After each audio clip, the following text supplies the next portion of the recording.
Hello everybody, Andrew Zimmern here. Welcome to a special YouTube edition of Are You Really Gonna Taste That Hot Sauce? Right off the bat. That hurts. Right off the go. I can't feel my balls. I'm gonna need more of that.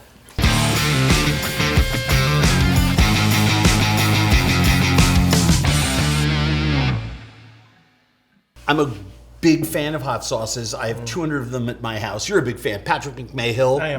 my better half. And we thought it would be fun since we had so many bottles of hot sauce sent to us by some really cool makers who we want to support, especially during these pandemic times, to have a little hot sauce tasting. But let's make it fun and do a little, I'm not sure calling it truth or dare is appropriate. It's more about just a Q&A. It's a Q&A. It's a Q&A. Some questions that you may or may not want to answer. Let's start at the far end with my favorite category, which is famous people's hot sauces. Two of my favorite bands, The Killers and Alice Cooper, have hot sauce. Go for it. What do you got? Why do you have three drinks? You have water hidden behind the thing. You have a Spindrift and a beer? Yeah. I just have a sparkling lemon water. So most of this is TV related. Okay, that's great. We'll start off small. We'll start Fun off for the fans. Yeah, fun for the fans. Everyone's gonna like this. Your favorite on-camera personality that you have worked with is? I have to pick one. Yep. I love making TV with Gail Simmons. She, years ago, obviously in her hosting role in the Top Chef series, and then she hosted Top Chef Masters, I think. I guest judged that a couple times, and we've had a chance to work on some things together, and I love it. She's a good friend of mine. We yuck it up.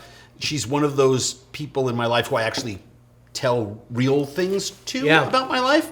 So yeah, I'm gonna go with Gail, who is a better person than you even could possibly imagine. Gail Simmons. Everyone says she comes off as so great and wonderful. So I answered the question. I answered the question, so you can taste the Killer's hot sauce, but I'm going to taste it with you. So grab the little tray. That's number one.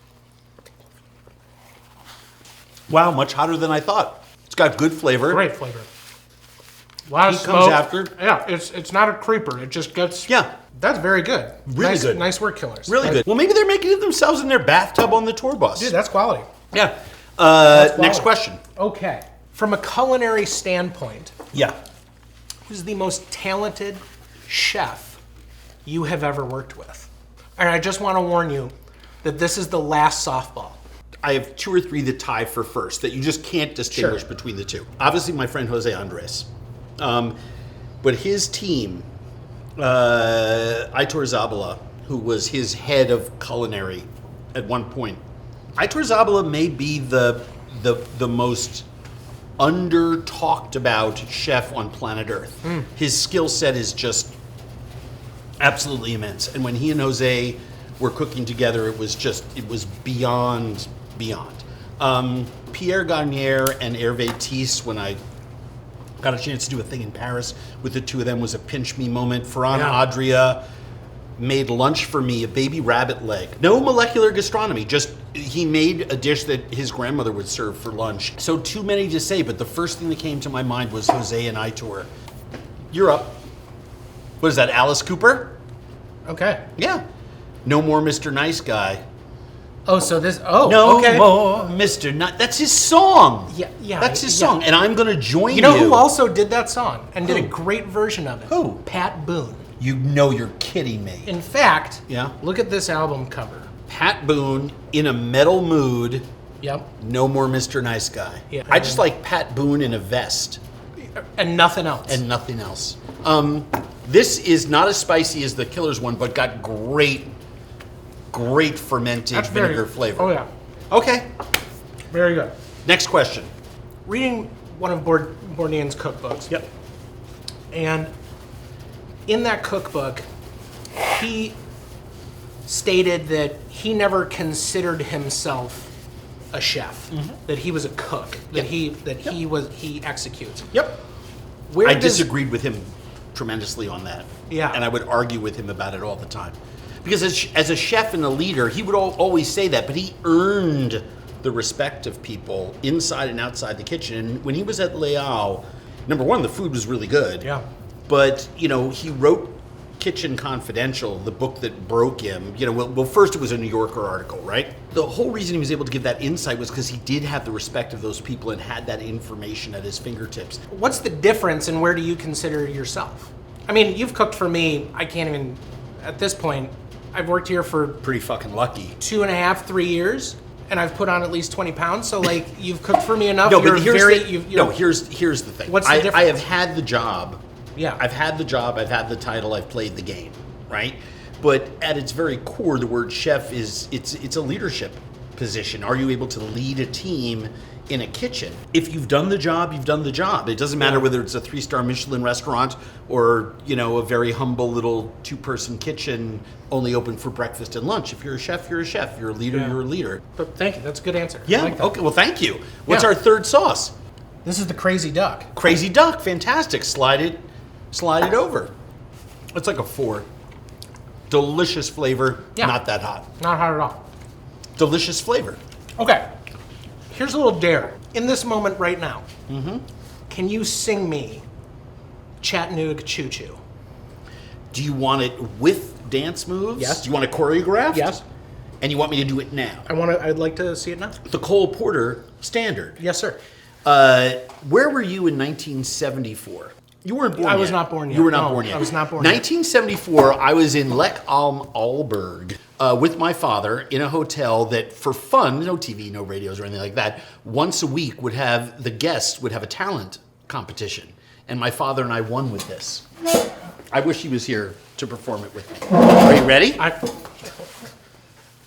Pardon me, boy, is that the Chattanooga choo-choo? Woo, woo, I got my fare, and just a trifle to spare. Can you afford to board the Chattanooga choo-choo? Woo, woo, satin and lace, I used to call funny face. She's gonna cry until I tell her that I'll never roam. Oh, Chattanooga choo-choo, won't you choo-choo me home? Chattanooga choo-choo. Wow. Well done. Well done.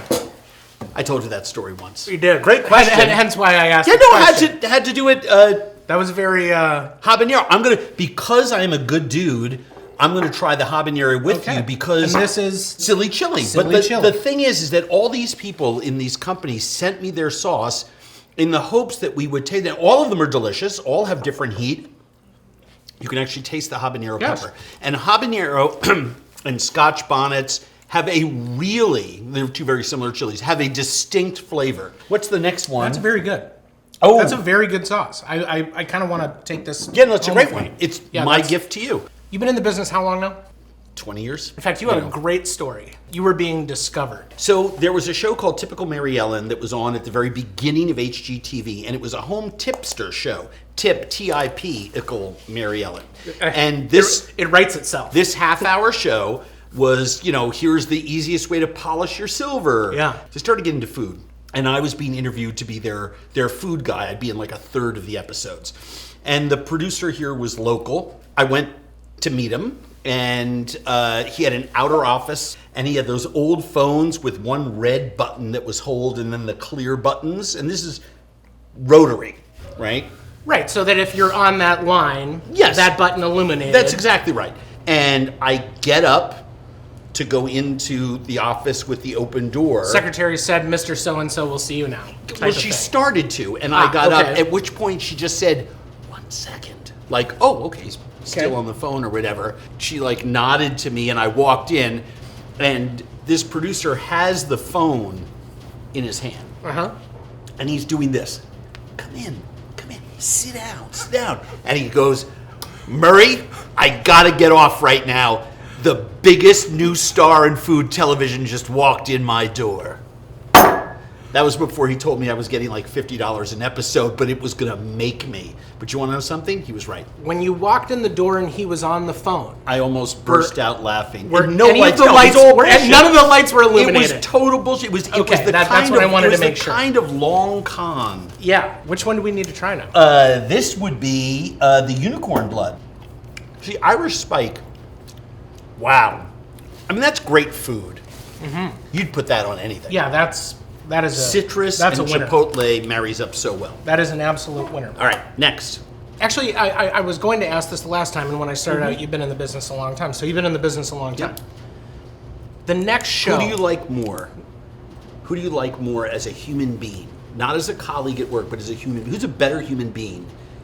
Madeline or Vicky? You know your answer. Oh, boy. Better human being. Who's a better human being? Like, just good person. I got to go with Madeline. You got to go with Madeline. Yeah, Vicky, there's a darkness. There's a side to like her. Like, Madeline doesn't have a darkness to her, not that I've seen yet.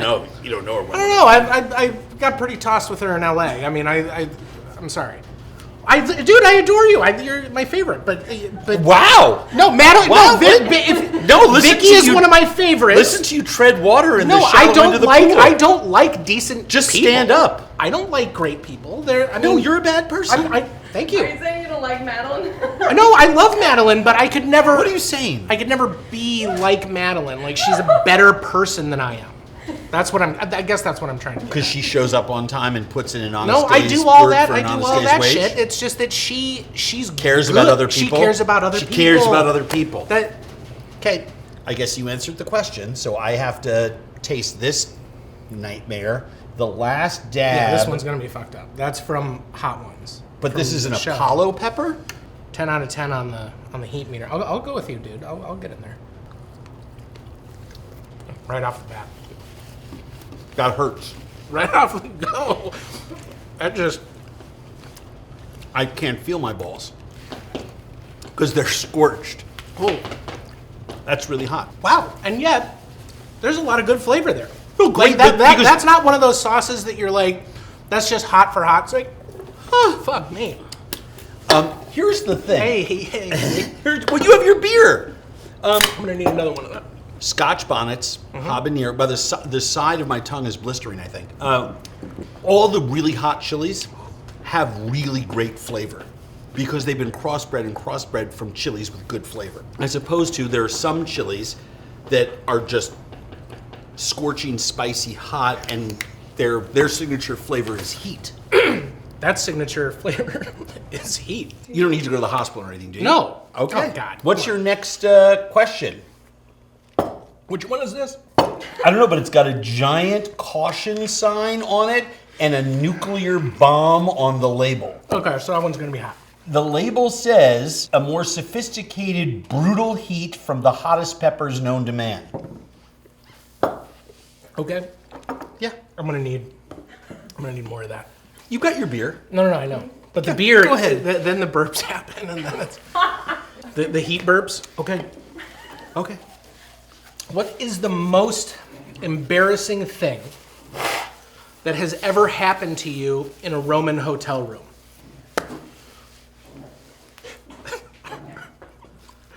Wow.